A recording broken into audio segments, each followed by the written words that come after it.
Hello everyone, কি অবস্থা সবার? আশা করি ভালো আছেন আপনারা। তো আমার ১৫ জন সাবস্ক্রাইবার, আশা করি আরো বাড়বে সাবস্ক্রাইবারটা। আমার টার্গেট হলো ৫০ জন সাবস্ক্রাইবার।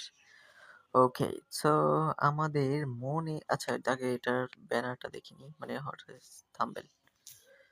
ছোটখাটো কারণেও মেজাজ খিটখিটে হয়ে থাকছে। আচ্ছা দেখি, ছোট করে এটা সবারই হয়, ছোটখাটো কারণে মেজাজ খিটখিটে হয়ে যায়। দেখি কেন হয় এরকম।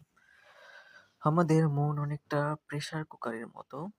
সারাদিন অফিস পলিটিক্স, ট্রাফিক জ্যাম বা ব্যক্তিগত না পাওয়া গুলো যখন আমার মুখ ফুটে বলতে পারি না, তখন সেগুলো ভেতরে জমা হতে থাকে।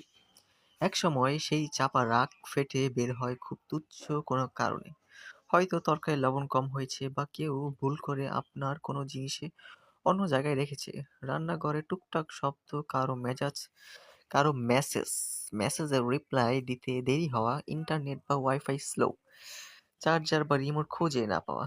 মেজাজ কি ইদানিং খিটখিটে হয়ে থাকে? খুব ছোটখাটো বিষয়ে কি প্রিয়জনের ওপর চিৎকার করে ফেলছেন আর পরে নিজেই আফসোস করছেন? এই খিটখিটে মেজাজ অনেক সময় নিছক রাগ নয়, বরং মনের ভেতরে জমে থাকা সাপ্রেসড অ্যাঙ্গার বা দীর্ঘদিনের মানসিক অবসাদের একটি সিগন্যাল। একে আমরা বলি ইমোশনাল বার্নআউট। মুক্তির উপায় কি খুব কঠিন? না, খুব সহজ একটি অভ্যাস আপনার জীবনের মোড় ঘুরিয়ে দিতে পারে। প্রতিদিন মাত্র ১০ থেকে ৫ থেকে ১০ মিনিট ডিপ ব্রিথিং বা বুক ভরে শ্বাস নেওয়া অভ্যাস করুন। গবেষণায় দেখা গেছে এই ছোট অভ্যাসটি আপনার হার্ট রেট স্বাভাবিক আনে, অ্যাংজাইটি বা দুশ্চিন্তার লক্ষণগুলো ২০-৩০% পর্যন্ত কমিয়ে দেয়। কিভাবে শুরু করবেন? প্রথম ১, শান্ত হয়ে বসুন। নাক দিয়ে লম্বা শ্বাস নিন, পেট ফুলিয়ে। কয়েক সেকেন্ড ধরে রাখুন, মুখ দিয়ে ধীরে ধীরে শ্বাস ছাড়ুন।